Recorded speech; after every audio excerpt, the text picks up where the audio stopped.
Dawn thins over Ramitelli Airfield, Italy, in early 1944.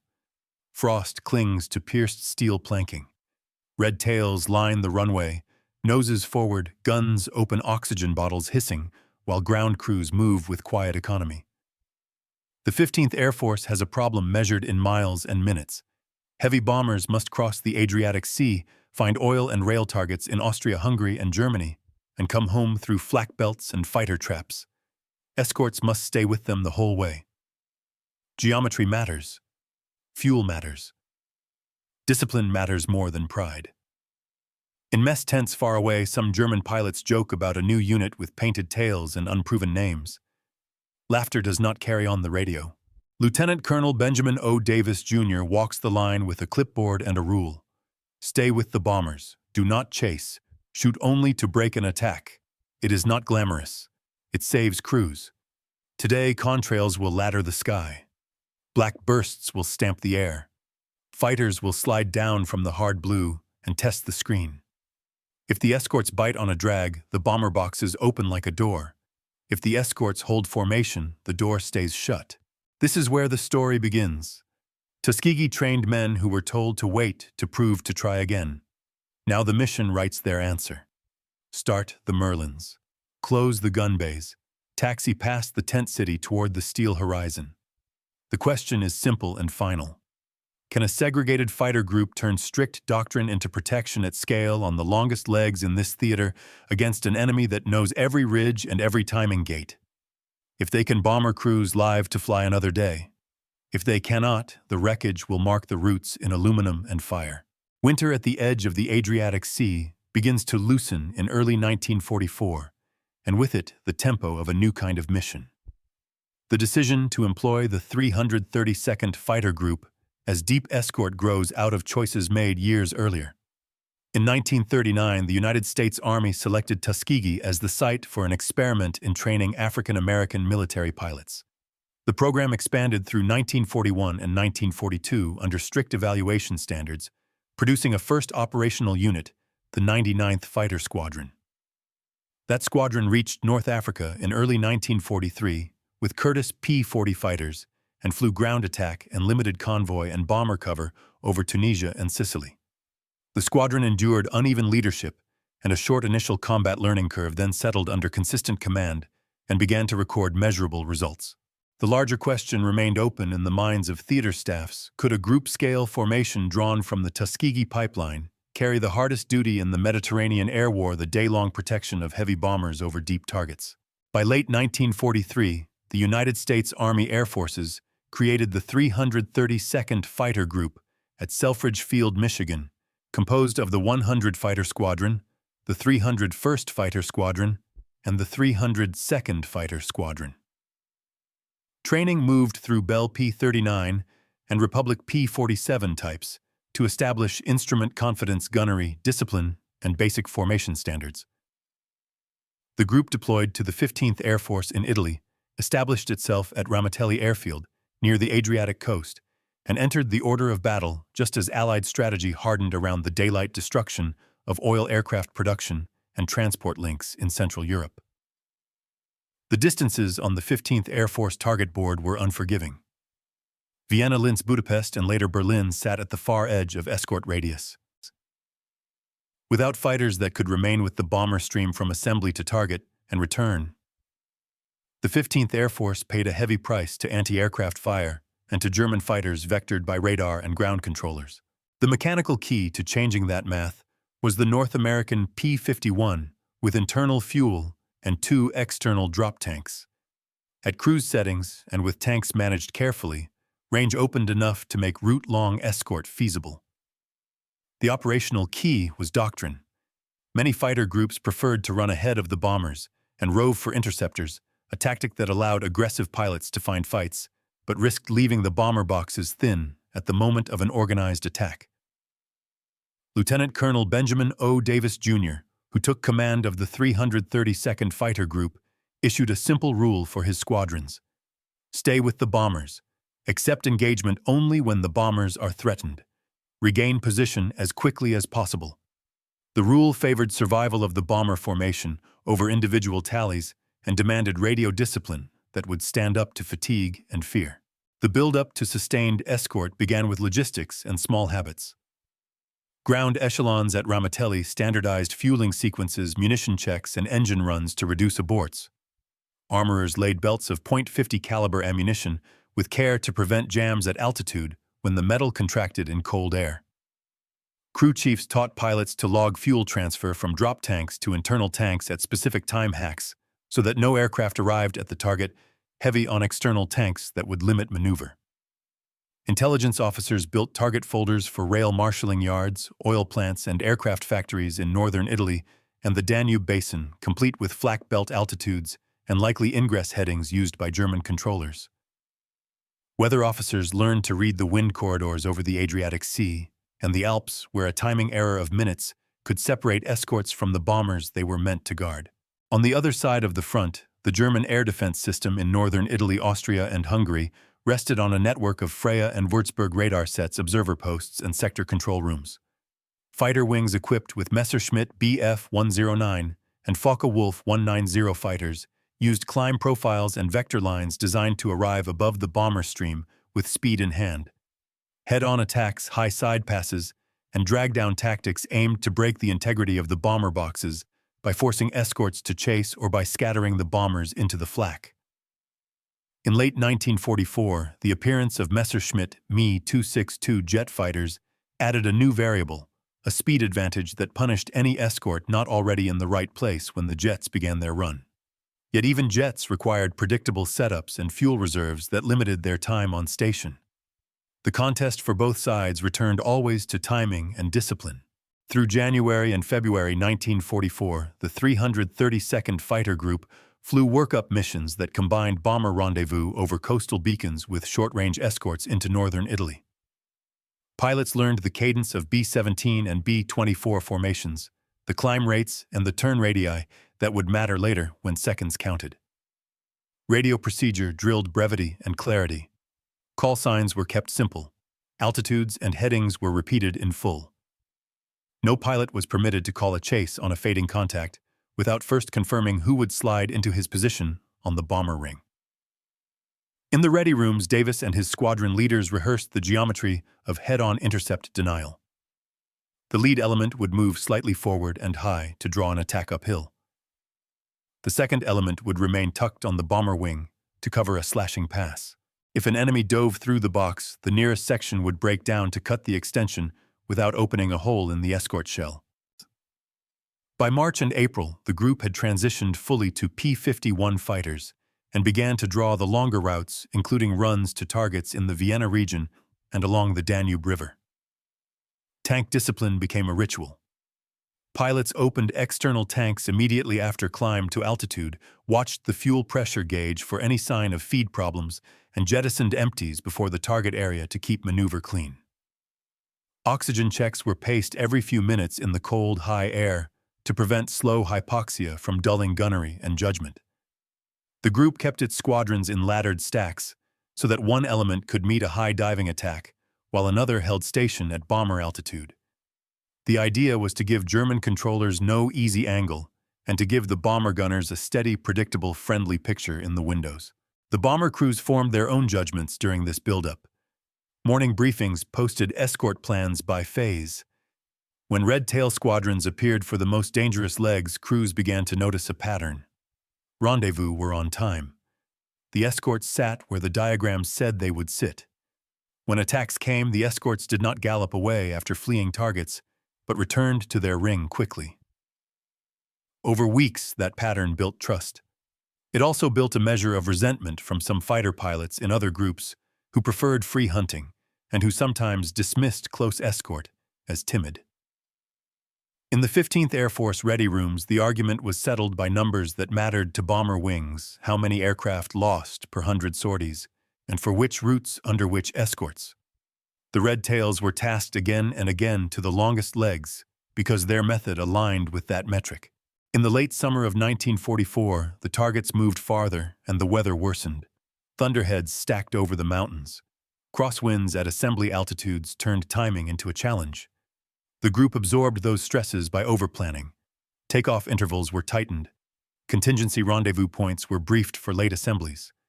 Fuel loads were checked a third time before taxi. When the unit suffered losses to flak or to surprise attacks, debriefs were candid. Gun camera film was studied for shot discipline, not spectacle. If a pilot had fired too early and bled speed in a climb, the mistake was named and corrected for the next day. If a section had drifted off the bombers during a ground attack temptation, the choice was criticized in measured terms that pointed back to the doctrine. The build-up to the decisive late war missions therefore looks less like a string of headlines and more like the laying of rails. Training hardened into habits. Habits merged into doctrine. Doctrine met a strategy that demanded endurance, range, and steadiness under pressure. The Tuskegee Airmen who strapped into P-51s at Ramitelli did so carrying the weight of argument about their very presence. They also carried the bomber crews who would live or die by how well the escort wall held its shape. When the 15th Air Force assigned the Berlin Run in March 1945 and posted the escort ladder that placed the 332nd Fighter Group on the crucial legs near the target, the decision was not symbolic. It was the logical conclusion of a year of choices about aircraft fuel training timing and the value of discipline over impulse. Morning briefs turn into flight lines, and flight lines turn into straight rows of red tails on pierced steel planking at Ramitelli as spring hardens into routine. Opening moves in this theater are written in altitudes and rendezvous points more than in headlines. The escort pattern begins with assembly over the Adriatic coast, climbs to the cold air, where contrails form and settles into a steady pace that keeps the fighter wall braided to the heavy bombers. Pilots step through the same checks every time because sameness is a kind of armor. Oxygen on. Fuel from external tanks first. Gun heaters confirmed. Radio check in order. Call signs clean and short. When the lead starts his roll, the others count a measured beat and go so that the formation lifts like a zipper across the runway, each aircraft taking the same bite of sky. The first legs of the season are short escorts across northern Italy. They are not easy. German controllers work with the ground-based radar net to time high side passes that come out of the sun. The bomber stream climbs through belts of anti-aircraft fire that scribble black flowers into the sky above rail yards and docks. The red tails are told to hold close. The geometry is simple in design and demanding in practice. The lead element rides high and a touch forward of the bomber box to draw slashing attacks uphill and early. The second element locks tight at bomber altitude to deny a through pass. The third element sits a little low and aft as a plug against any fighter that dives through the bombers and tries to drag an escort away. Headings and altitudes are read back without extra words. If a section leaves its place to break an attack, another slides in sideways to close the door. That is the work repeated minute by minute, hour by hour. On one of the early long legs, the weather over the mountains tries to pull the plan apart. Crosswinds push the bomber stream 10 miles off the briefed track. The fighter leader decides not to cut the corner, but to climb and arc ahead, preserving the timing of the top cover rather than the exact line on the map. The decision looks small on paper. In the air, it means the first head-on attack arrives against a wall of guns instead of into a gap. The gunners in the leading heavy bombers see red tails where the arrows on the briefing board said they would be, and that quiets a fear that rises in every man when the first black puffs stamp the sky. Targets lengthen. The route cards grow crowded with names of river junctions, oil plants, and marshalling yards east of the Alps. Escorts to the Vienna region teach a new lesson about fuel. Pilots must decide when to jettison empty external tanks so that they are light enough to fight, yet not so early that they arrive at the target with too little reserve to chase and then climb back to station.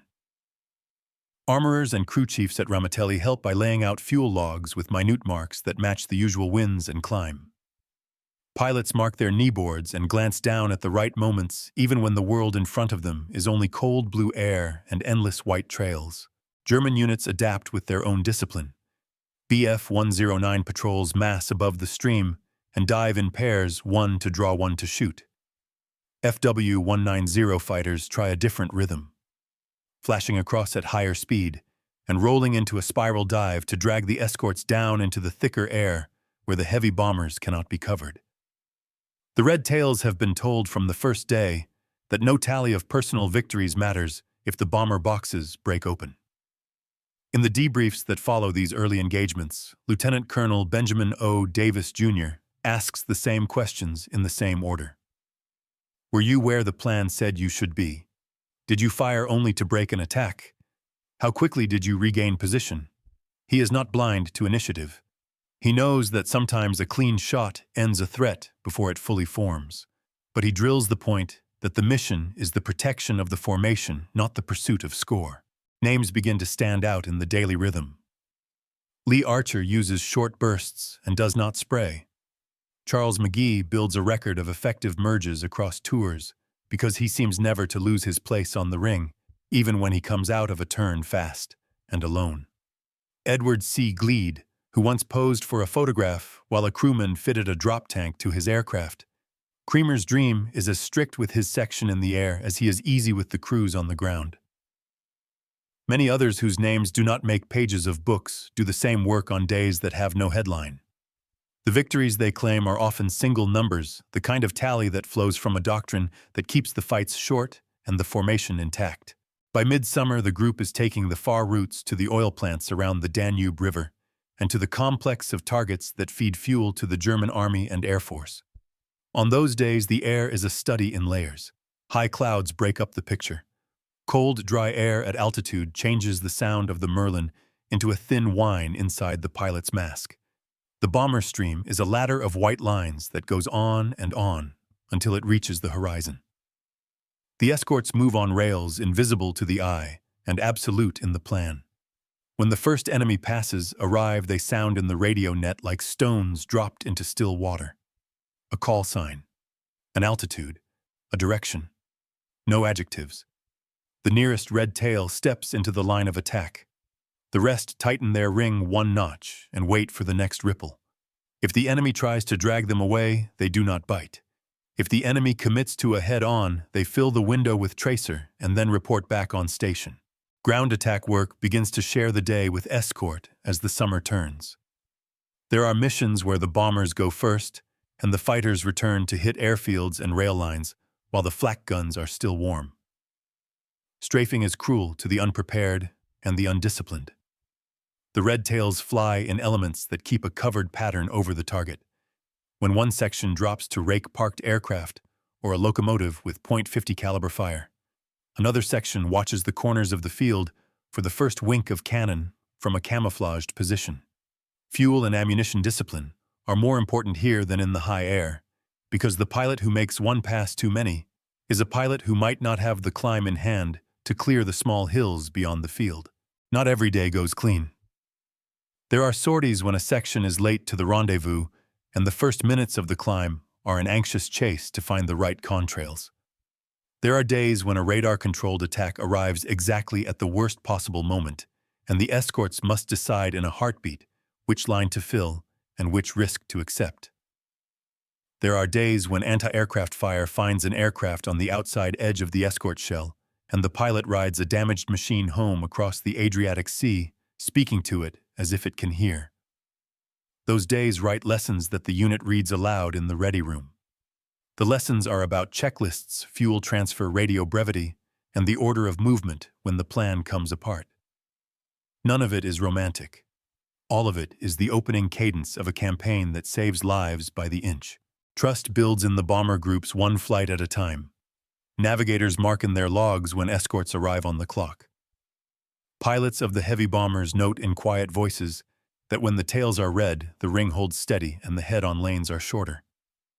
Gunners tell each other that the fighters with the red tails do not disappear into the sun, but hang in the windows just where you can see them. There are numbers that corroborate the feeling ratios of aircraft lost per 100 sorties on particular routes and staff tables that show the escort assignment against the loss line. But for the men in the air, the proof is simpler. They can look left and right and see a pattern of wings and tails that means someone has chosen to value the shape of the whole over the hunger of the part. These are the opening moves.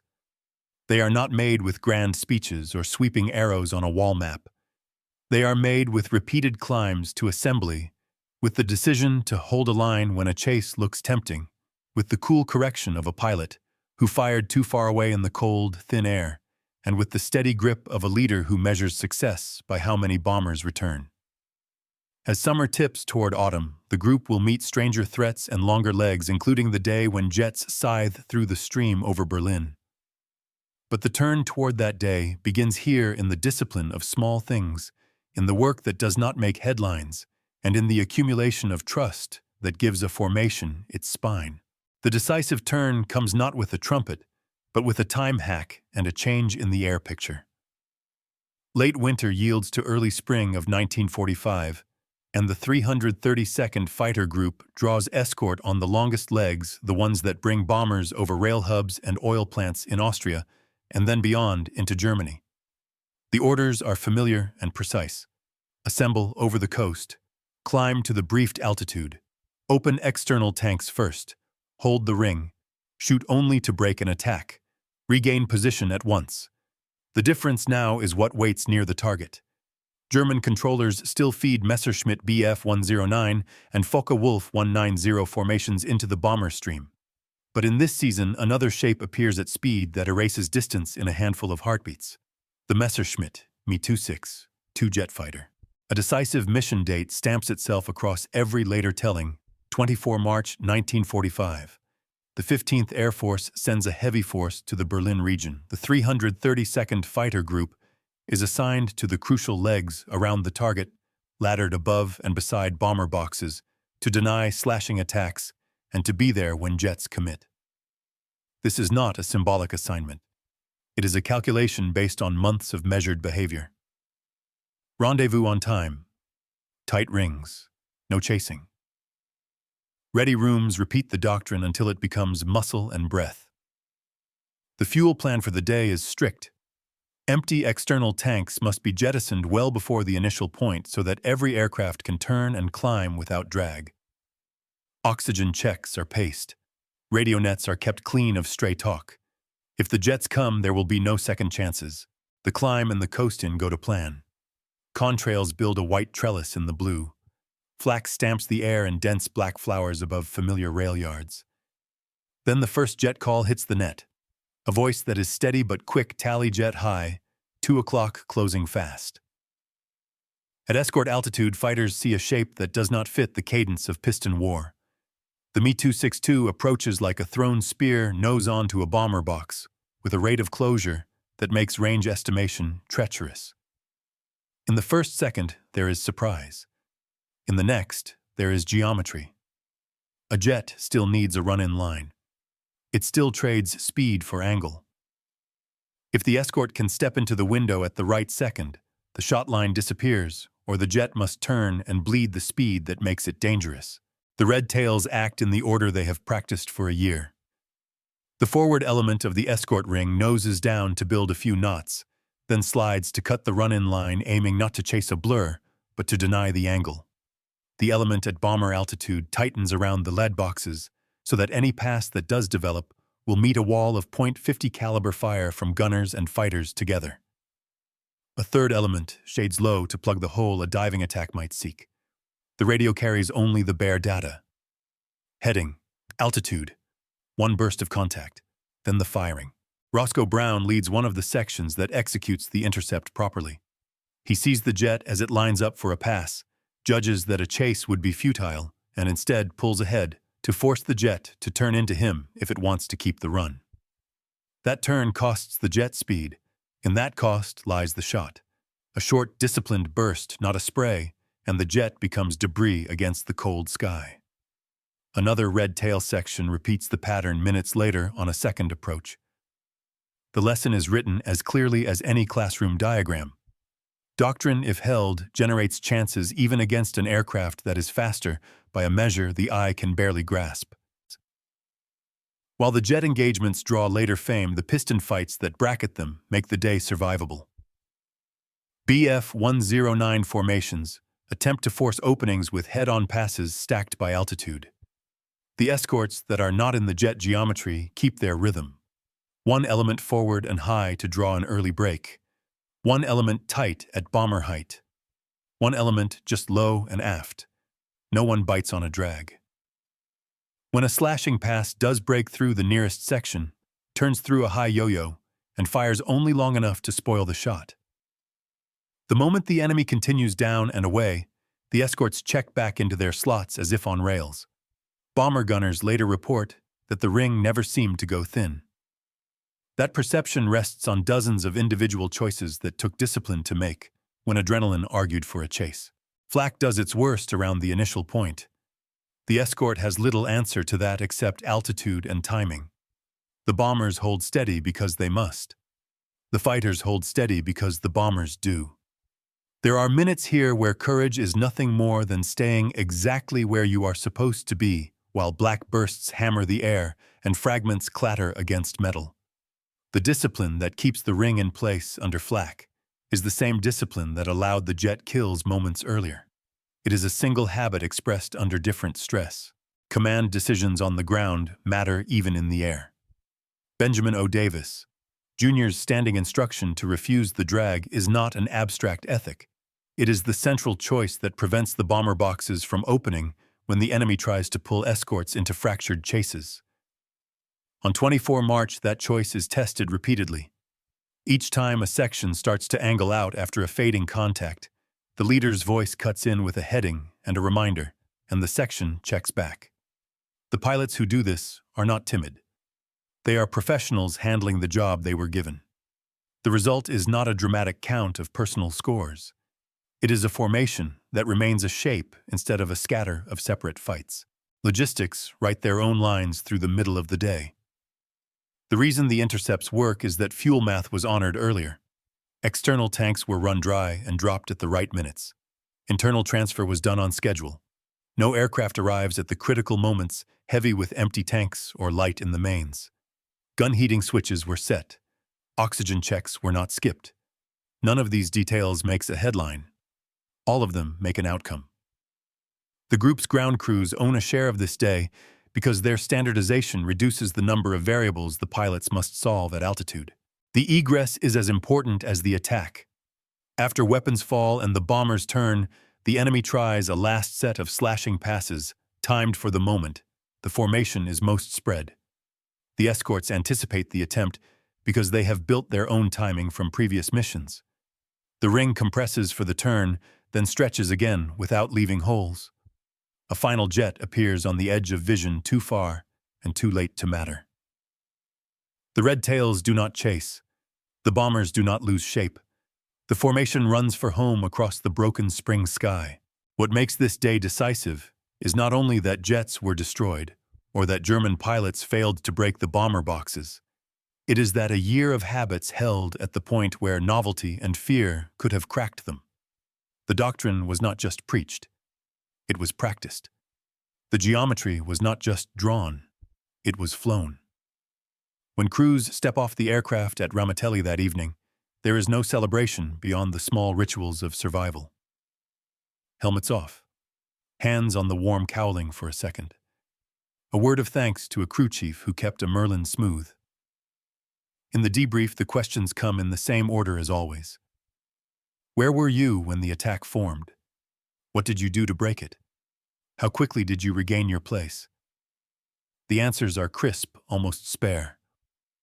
The record for the day will later show jets falling and piston fighters turned away and bomber losses held down on a route where they might have spiked. The larger record will show that on days like this, the red tails converted doctrine into protection, and protection into the strategic effect their theater needed. Most bombers that reached target and came home again.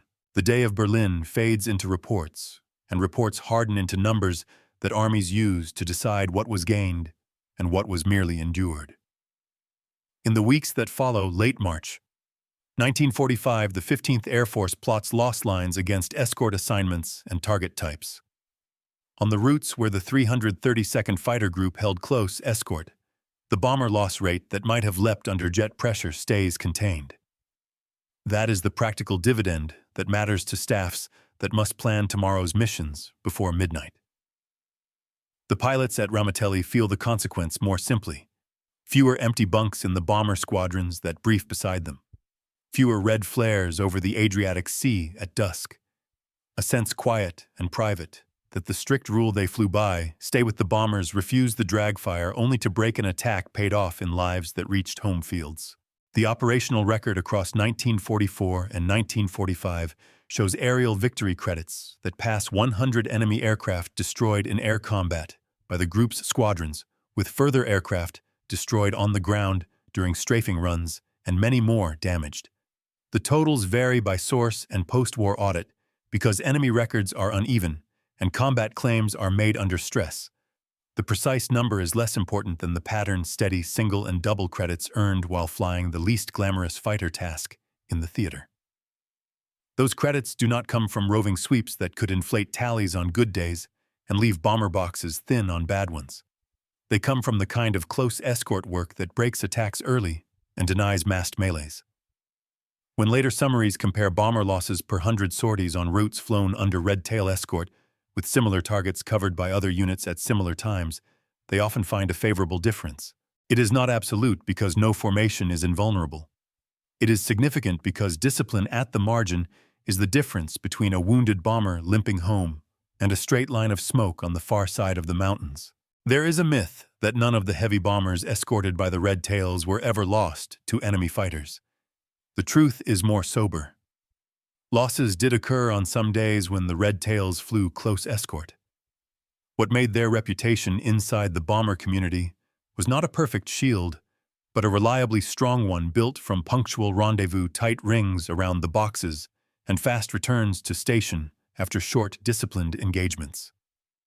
The men who rode those bombers judged escorts by whether the ring went missing at the worst moment. The ring from Ramitelli did not. Beyond the air tally lies the ground ledger. As autumn turned into winter and winter lifted toward spring, the Red Tails increasingly split their days between deep escort and low-level strikes against airfields marshalling yards, locomotives, and motor transport. The ground war inside the air war is brutally simple. Every locomotive burned on a siding, every aircraft smashed on dispersal, removes one more piece from a system that is already short of fuel parts and trained personnel. The Red Tails flew these second sorties with the same choreography they used at altitude. One section ran the attack, another covered. Passes were kept short. Fuel reserves were guarded like treasure. From those attacks came dozens of aircraft destroyed on the ground, along with strings of locomotives and freight cars left smoking across the Danube basin and northern Italy. No one claims that these strikes won the war by themselves. It is enough to say they tightened a noose that logistics had already drawn. Casualties are part of every consequence.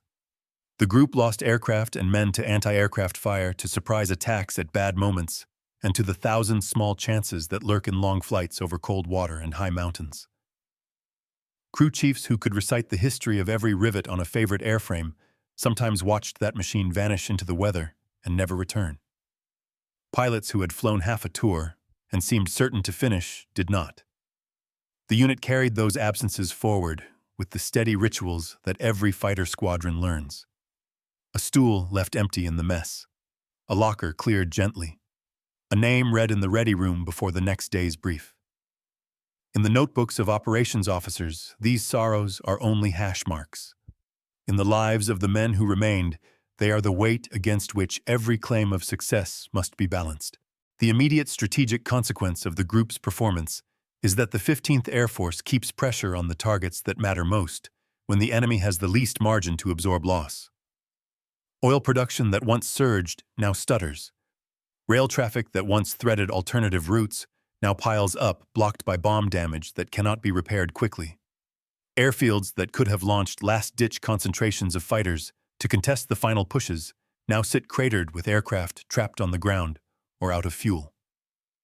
In that constricted space, the behavior of an escort group matters more than any count of individual victories. The job was to deliver bombers to target and bring them back often enough that the accumulation of damage would cross a threshold.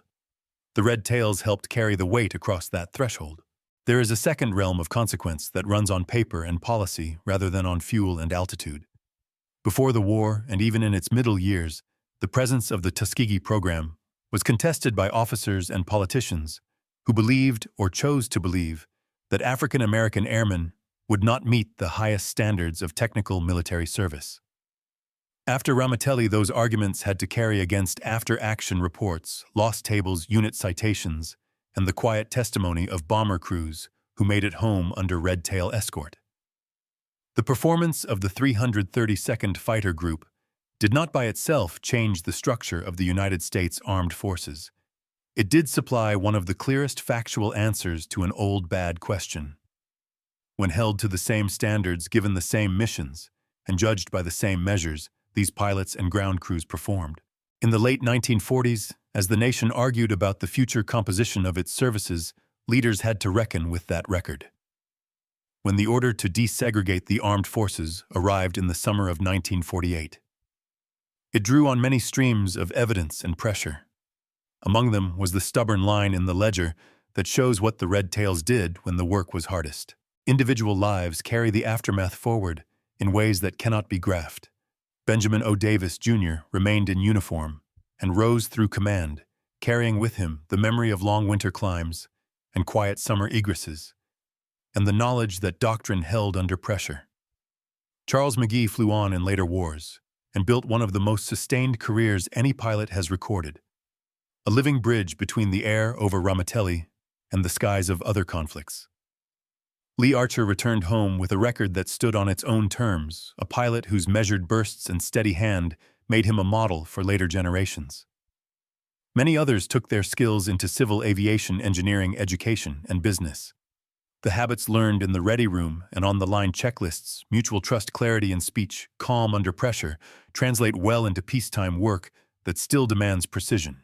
The cultural memory of the Red Tails grew slowly at first, and then more quickly, as veterans organizations, museums, and schools began to collect oral histories and preserve aircraft in exhibits.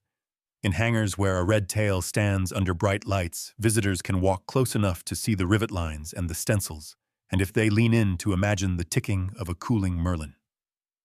The story told in those spaces is not only that jets fell on a particular day or that a specific tally was reached, it is that a group of pilots and maintainers built a reputation the only way such things are ever built, through repeated adherence to principle when no one is watching, and when the easy choice would be to chase glory. In classrooms that teach history through documents rather than through myth, students read mission summaries, orders of the day, and post-war analyses that confirm the narrative without ornament. For the broader study of air power, the consequence is doctrinal. The argument between close escort and free sweep did not end in 1945, because no tactic is universally right. It did, however, become more precise. The experience of the 332nd Fighter Group gave planners a clear example of when and how close escort produces the best exchange ratio, when enemy controllers can mass attacks near the target, when the bomber stream must hold shape to place weapons accurately, and when the escort force is disciplined enough to take short fights and return to station without delay. In later air forces, those lessons surface in training syllabi and in the way leaders talk about mission focus under stress. There is one more consequence, quieter than policy and less visible than numbers. It lives in the trust between crews who must share a sky filled with danger. During the war, that trust was earned flight by flight. After the war, it traveled home in letters and in the long silence at kitchen tables where men tried to explain what they did and why they lived when others did not. In those homes, the phrase "red tail" did not mean a color scheme. It meant the feeling a bomber crew had when they looked left and right and saw a ring that held. That feeling is why former bomber pilots asked decades later to name the escorts they preferred on the worst routes still say the same thing. Give us the red tails, they will be there. So the aftermath is a ledger with many columns. Some hold numbers in neat rows. Some hold orders and citations. Some hold names remembered in tight throats. When we add them, all the sum is simple. The 332nd Fighter Group delivered the effect it was asked to deliver at the moment it mattered most. That effect supported a strategy that shortened a war. It supplied evidence that helped change an institution. And it left a model of professional conduct under pressure that does not age. Legacy is the long arc that begins when engines fall silent. For the 332nd Fighter Group, that arc runs through three strands that historians return to again and again. First, the operational record under hard conditions. Second, the institutional change that followed. Third, the memory work that turned a unit story into a national touchstone. On the operational strand, the scholarly consensus is clear. In the 15th Air Force, the red tail doctrine of close escort delivered a reliable reduction in risk to bomber formations on long legs to Austria, Hungary, and Germany during 1944 and 1945. Analysts comparing loss rates by route and date find a consistent pattern that favors days when the group covered the most vulnerable phases near target and on egress. There are debates about exact tallies because aerial victory credits were filed under stress and enemy paperwork is incomplete. Yet even authors who argue over specific numbers accept the core disciplined escort that refuses the drag, denies the enemy the massed melees that generate catastrophic loss. The Berlin mission of 24 March 1945 sits inside that pattern rather than above it. Jet kills became famous, but the heart of the day was the ring that did not open. The second strand is institutional and runs from flight lines to executive desks. Before the war, many senior officers doubted that African American airmen could meet the technical and tactical demands of modern air combat. After Ramitelli, those doubts had to contend with mission summaries, bomber loss tables, and unit citations. The record became evidence in post-war studies and congressional testimony, part of the ledger that supported desegregation of the United States Armed Forces in the summer of 1948. Historians caution against monocause storytelling. No single unit forced that change. But the red tails supplied a clean empirical answer to a bad premise. Given the same aircraft, the same missions, and the same standards, they performed to a high professional mark over a sustained period. That answer shifted conversations from theory to fact. A third strand concerns memory and method. In the first decades after the war, the story of the red tails lived mainly in reunion halls and local newspapers.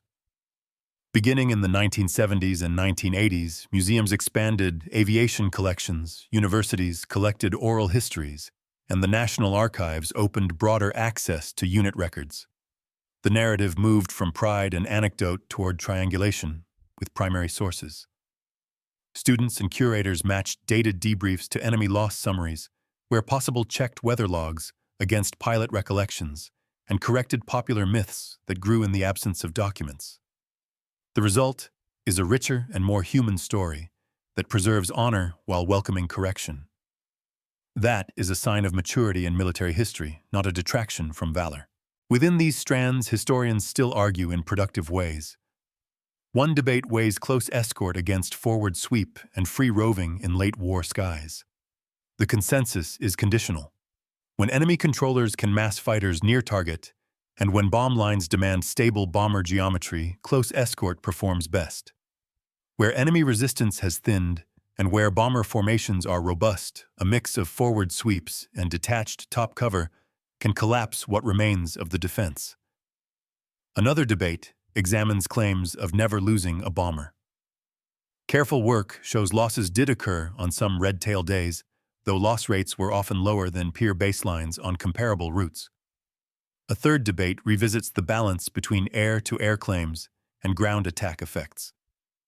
Scholars now read the two together inside a logistics frame, noting how strafing of airfields' rail nodes and locomotives tightened constraints already imposed by fuel shortages and bomb damage.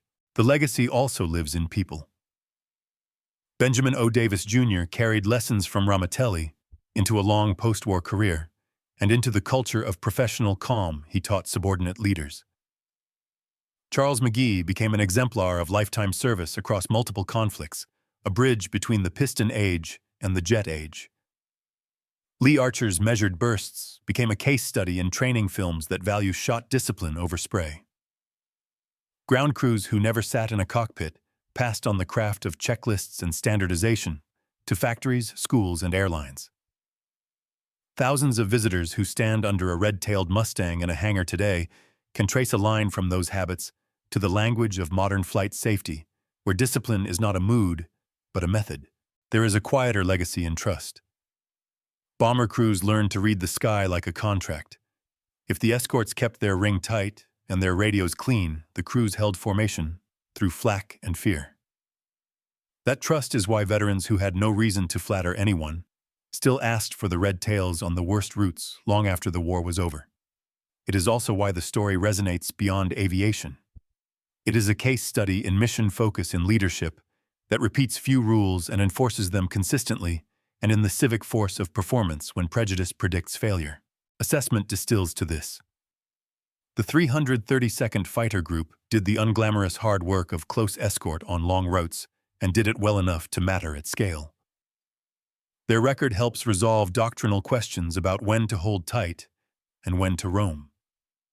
Their conduct supplied evidence that helped move an institution toward equal service. Their memory invites citizens to honor courage without surrendering rigor. That combination is rare and it endures. One sentence to hold the lesson and invite you forward. A disciplined ring around duty can change both a day in the sky and the shape of a nation.